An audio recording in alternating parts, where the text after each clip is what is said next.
கர்த்தர் நல்லவர், நல்லவர், அவர் கிருபை என்றும் உள்ளது. இரட்சகர் இயேசுவை வழங்கும் இன்றைய வசனம். அப்பொழுது அவர்களுடைய கண்களை அவர் தொட்டு, உங்கள் விசுவாசத்தின்படி உங்களுக்கு ஆக கடவது என்றார். மத்தேயு 9:29.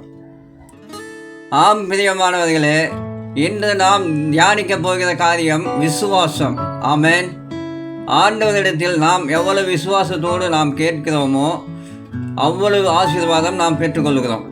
நாம் நம்முடைய விசுவாசத்தில் உறுதியாக இருக்க வேண்டும்.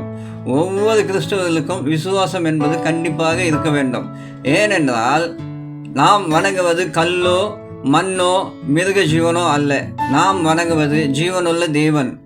எனக்கு அன்பான தேவஜனமே, இந்த அதிகாரம் முழுவதுமே நாம் விசுவாசத்தை குறித்து, விசுவாசத்தினால் பெற்றுக்கொள்ளப்படும் சுகங்களை குறித்து, அதாவது ஆண்டவர் இயேசு கிறிஸ்துவின் அற்புதங்களை குறித்தும் பார்க்கிறோம்.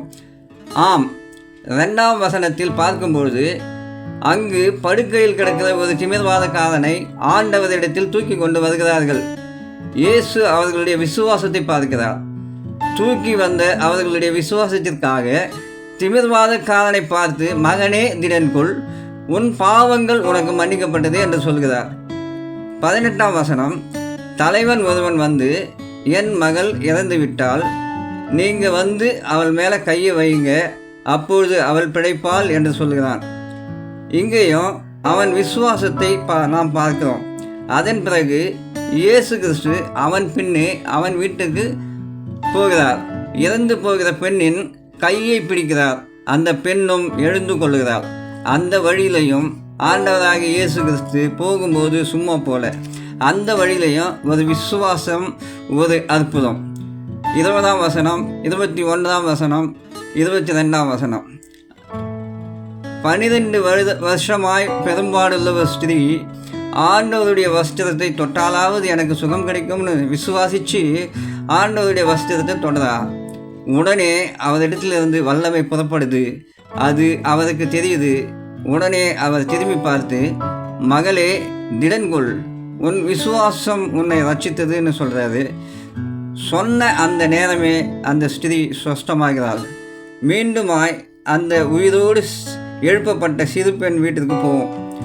அங்கிருந்து இயேசு கிறிஸ்து கிளம்பி போகிறாரு. போகிற வழியிலையும் ஒரு விசுவாசம், ஒரு அற்புதம்.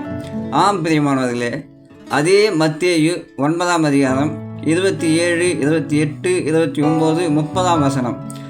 அங்கு 2 குருடர்கள் தாவீதின் குமாரனே எங்களுக்கு இறங்கும்னு கூப்பிட்றாங்க.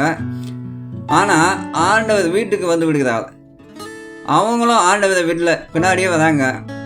இயேசு அவர்களை பார்த்து, இதை செய்ய எனக்கு வல்லமை உண்டு என்று விசுவாசிக்கிறீங்களான்னு கேட்குறாரு. அவங்களும் ஆம் விசுவாசிக்கிறோம்னு சொல்கிறாங்க. அங்கேயும் ஒரு விசுவாசம். அப்புறம் அவங்கள கண்களை தொட்டு, உங்கள் விசுவாசத்தின்படி உங்களுக்கு ஆக கடவுதுன்னு சொல்கிறாரு. உடனே அவர்கள் கண்கள் திறக்கப்படுது. இந்த அதிகாரம் முழுவதும் நாம் விசுவாசத்தினால் கிடைக்கும் அற்புதங்களையும் சுகங்களையும் காண்கிறோம். ஆம் தேவஜனமே, நீங்களும் விசுவாசித்தால் தேவனுடைய மகிமை காண்பீர்கள். விசுவாசமுள்ள ஜெபம் பிணியாளியை ரட்சிக்கும். நாம் விசுவாசத்தோடு அடுத்தவங்களுக்கு ஜெபிக்கும்போது அவர்களுக்கும் சுகம் கிடைக்கும். கடைசி வரை ஆண்டவரை விசுவாசிப்போம். அவருடைய ஆசீர்வாத நன்மைகளை நாமும் பெற்றுக்கொள்வோம். அடுத்தவர்களுக்கும் ஜெபத்தின் மூலமாக பெற்றுக் கொடுப்போம். ஆமென். கர்த்தர் தாமே உங்களை ஆசீர்வதித்து காப்பாராக. உங்கள் விசுவாசத்துக்கேற்ற நன்மைகளை தருவாராக. ஆமென், ஆமென்.